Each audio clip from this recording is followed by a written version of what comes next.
Assalamualaikum warahmatullahi wabarakatuh. Apa kabar anak-anak hebat? Tentunya kalian tetap semangat ya. Kita berjumpa lagi dalam pembelajaran bahasa Indonesia di kelas 12. Kali ini Ibu akan membahas materi teks editorial KD 3.3 yaitu menganalisis struktur dan kebahasaan teks editorial. Tentunya kalian masih ingat ya. Teks editorial adalah artikel utama yang ditulis oleh redaktur media massa yang merupakan pandangan redaksi terhadap suatu peristiwa yang aktual yang sedang menjadi sorotan atau kontroversial. Teks editorial juga merupakan teks sebuah opini atau fakta secara ringkas namun logis. Isu yang dibahas biasanya meliputi politik, sosial, ekonomi, budaya, dan apapun yang sedang terjadi saat ini. Teks editorial juga disebut sebagai tajuk rencana. Dengan demikian, teks editorial juga merupakan pandangan media massa terhadap suatu peristiwa yang sedang terjadi saat ini. Opini yang ditulis oleh redaksi dianggap sebagai pandangan resmi suatu media terhadap suatu isu aktual. Opini yang disampaikan harus didasarkan dengan fakta dan dapat meyakinkan pembaca dengan cara yang logis. Teks editorial biasanya kita jumpai pada media online, surat kabar, ataupun majalah. Adapun fungsi teks editorial yaitu menjelaskan kepada masyarakat mengenai peristiwa tertentu agar berita tersebut tidak sekedar menjadi isu, tetapi menjadi laporan peristiwa yang mempunyai bukti dan data yang akurat. Struktur teks editorial meliputi 1. Tesis.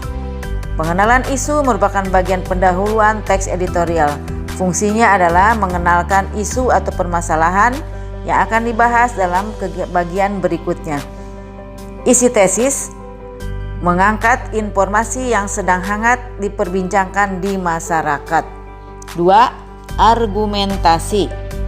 Argumentasi dalam teks editorial disebut juga sebagai penyampaian pendapat. Bagian ini merupakan bagian pembahasan yang berisi tanggapan redaksi terhadap isu yang sudah diperkenalkan sebelumnya. 3. Penegasan ulang. Bagian ini merupakan isi penegasan ulang pendapat yang didukung oleh fakta di bagian argumen guna memperkuat atau saran atau rekomendasi. Di dalamnya juga terselip harapan redaksi kepada para pihak terkait dalam menghadapi atau mengatasi persoalan yang terjadi dalam isu tersebut. Ciri-ciri teks editorial. 1. Bersifat aktual dan faktual. Seperti halnya dalam berita, isu yang diangkat umumnya adalah paling menonjol dan menarik perhatian pembaca. Berita yang diangkat pun harus aktual dan faktual sehingga masyarakat akan mengetahui pandangan redaksi terhadap isu saat ini. 2. Sistematis dan logis. Teks tersusun sesuai dengan struktur dan kaidah kebahasaannya. Isi teks masuk akal dan tidak imajinatif. 3. Argumentatif. Teks merupakan mengutamakan argumen-argumen pribadi berdasarkan sudut pandang redaksi. Pendapat yang disampaikan redaksi juga harus objektif sehingga pembaca akan mengetahui isi positif dan negatif dari isu yang diangkat. Berikutnya, kaidah kebahasaan teks editorial. Yang pertama adalah adverbia, yaitu ditujukan supaya pembaca meyakini teks yang dibahas dengan menegaskan dan menggunakan kata keterangan.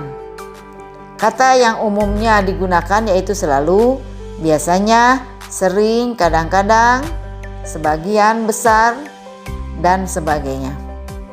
Contoh, Andini hanya membaca 1 buku saja. Hari ini Bella tampak lebih ceria dibanding biasanya. Berikutnya konjungsi, yaitu kata penghubung pada teks. Contohnya bahkan, sedangkan, melainkan, lalu, kemudian, serta padahal. Contoh, Randy tampak lemas seolah-olah seluruh harapannya hilang ditelan bumi. Berikutnya perba material, yaitu perba yang menjelaskan perbuatan fisik atau peristiwa. Contoh, Adi membaca pesan teks singkat yang dikirim adiknya. Berikutnya perba relasional, yakni menerangkan hubungan intensitas dan milik. Contoh, penguin termasuk karnivora karena pemakan daging. Dan yang terakhir, perba mental, yaitu perba yang menerangkan persepsi, misalnya melihat, merasa, afeksi, misalnya senang, suka dan khawatir, dan kognisi, misalnya berpikir, paham dan mengerti. Contoh, dia khawatir jika ibunya datang terlambat. Bagian terakhir dari pembelajaran ini yaitu mengidentifikasi teks editorial. Tahun lalu, banyak masyarakat yang mengeluhkan terkait dengan pelayanan kesehatan rumah sakit Indonesia. Salah satu keluhan terbesar dari masyarakat adalah penanganan dokter yang kurang memuaskan. Bagian tersebut merupakan tesis. Bagian argumen, seharusnya pemerintah lebih memprioritaskan bidang kesehatan dengan meningkatkan mutu layanan dokter di Indonesia. Hal ini juga akan memberikan kepuasan dan kepercayaan masyarakat terhadap pelayanan kesehatan. Setidaknya terdapat 268 pengaduan kepada Kementerian Kesehatan. Namun, kenyataannya masih banyak laporan yang belum diterima, sehingga perbaikan layanan belum diimplementasikan di rumah sakit. Hal ini membuat keluhan masyarakat terus terjadi. Bagian penegasan ulang, yaitu hingga saat ini masyarakat masih berharap adanya peningkatan pelayanan rumah sakit di Indonesia agar pasien lebih semangat untuk sembuh. Demikianlah pembelajaran kali ini. Sebelum Ibu akhiri, mari kita simpulkan terlebih dahulu, yaitu teks editorial adalah artikel utama yang ditulis oleh redaktur media massa yang merupakan pandangan redaksi terhadap suatu peristiwa aktual yang sedang menjadi sorotan atau kontroversial. 2. Struktur teks editorial meliputi tesis, argumentasi, dan penegasan ulang.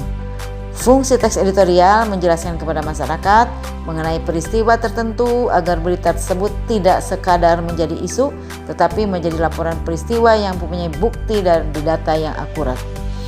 Adapun ciri-ciri teks editorial yaitu aktual dan faktual, sistematis dan logis, dan argumentatif. Kaidah kebahasaan teks editorial meliputi adverbia, konjungsi, perba material, perba relasional, dan perba mental. Sampai jumpa pada pembelajaran berikutnya.